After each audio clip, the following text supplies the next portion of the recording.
A radical expression is an algebraic expression that contains at least one radical sign. Here are some examples. Radical all by itself. In this expression, it's considered a radical expression because of the square root of 2.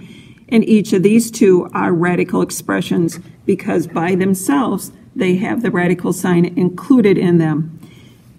The radicand is the term that represents the quantity underneath a radical sign, and in this first example it's asking us to identify the radicand.